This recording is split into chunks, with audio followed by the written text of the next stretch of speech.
Տիկին Հովսեփյան, բավականին հետաքրքիր խոսույթով հանդես եկաք,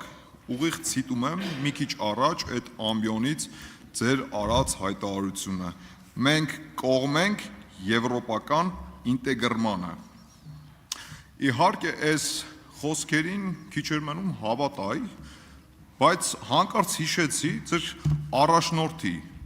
Ռուսաստանի Դաշնության քաղաքացի Սամվել Կարապետյանի ոչ վաղ անցյալում, դեռևս 2025 թվականին արած հայտարարությունը։ Հիմա խնդրում եմ լսեք։ Выражаем категорическое несогласие с выбранным действующими властями Армении курсом на евроинтеграцию.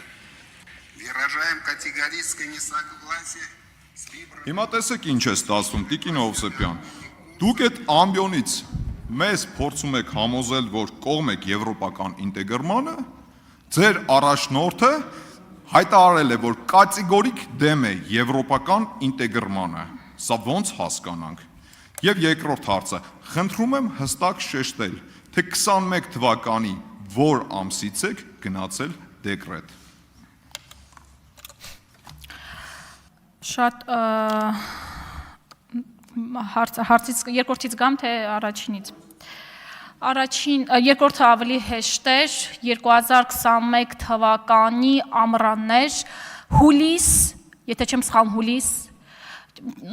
ամիսներ, հունիսին ընտրություններն էր, մի ամիս իմ հաշվին արձակուրդ եմ վերցրել, որպեսզի էլ չաշխատեմ, հետո գնացել եմ երեխայի խնամքի արձակուրդին,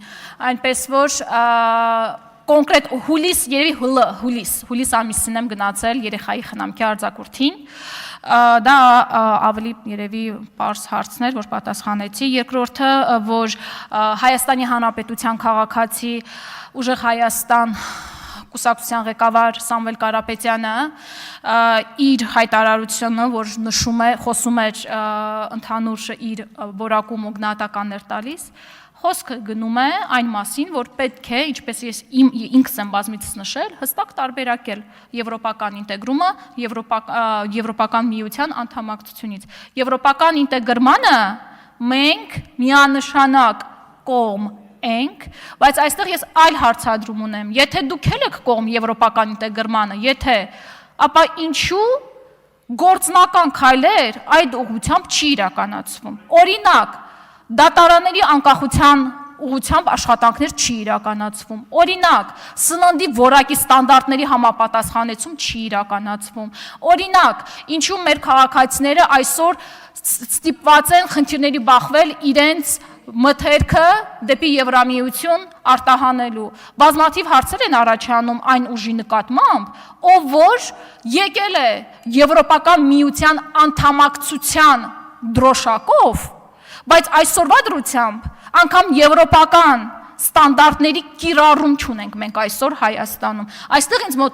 ինձ թվում է արդարացի եւ հիմնավորված հարցեր է առաջանում, երբ որ մենք տեսնում ենք Հայաստանում շուկաները, երբ որ մենք տեսնում ենք իրավական համակարգի բարձիթողի վիճակը։ Այդ դեպքում ինձ մոտ իսկականից հարցեր է առաջանում, թե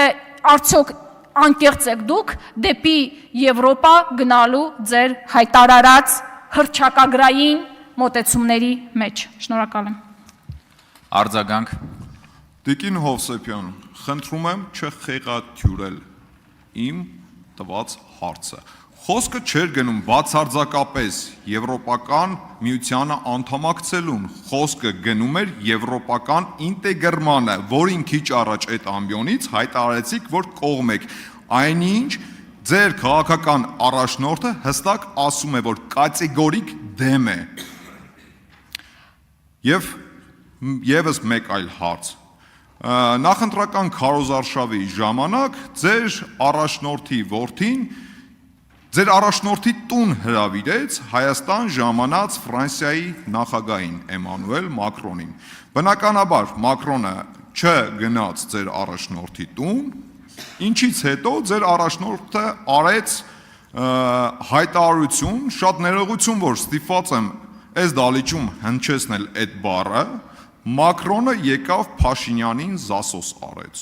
Հազար ներողություն այս բառի համար, բայց այդ բառի հեղինակը ես չեմ։ Հիմա դուք ո՞նց եք պատկերացնում այս բառամթերքով եք հարաբերվելու եվրոպացի մեր գործընկերների հետ։ Շնորհակալություն։ Գիտեք, երբ որ մենք որոշում էինք արդյոք պետք է մանդատները վերցնենք, թե ոչ, ինչ ռազմավարություն ենք ընդունելու այս ազգային ժողով մտնելիս, ինչ դիրքավորումներ ենք ունենալու, մենք ունեինք հստակ որոշում գալ այստեղ եւ աշխատել։ Գալ այստեղ աշխատել Հայաստանի քաղաքացու կյանքը բարելավելու համար։ Եթե մենք սկսենք մեջբերումներ անել ձեր ղեկավարից, կարծում եմ բարեկրթությունից կմնա բտարը, իսկ մեր որդեգրած կառուցողական քաղաքականությունից կմնա կտարը, ողջույներս կանանց իրավունքների պաշտպաններին այստեղ, ոնց որ ձեր աշխատանքը, ձեր թիմի ներսում տղամարդկանց հետ, որ ասում եք վարում եք, որպեսզի իրենք ինչ որ հստակ դիրքորոշումներ ձևով իրենց պահեն, ոնց որ լավ չի ստացվում ձեզ մոտ, որովհետև մենք տեսնում ենք ձեր կողմնակալությունը, մենք տեսնում ենք ձեր լռությունը այն ժամանակ, երբ որ պետք է խոսեք։ Այնպես որ ես ձեզ խստագույնս հորդորում եմ, մի ստիպեք մեզ մեջբերումներ անել ձեր թիմի ղեկավարից։ Իմ դաստիարակությունը, իմ անցած ճանապարհը ինձ ուղղակի թույլ չեն տալու այդ հայտարարությունները անել այս ամբիոնից, որովհետև ներողություն 20 վայրկյան, որովհետև ինչպես նշել էի, մենք եկել ենք այստեղ այս ամբիոնի նկատմամբ հարգանքը վերականգնելու, իսկ ձեր ղեկավարի արած հայտարարությունները անելիս ամենևին էլ այդ ուղղությունը չի պահպանվելու։ Շնորհակալ եմ։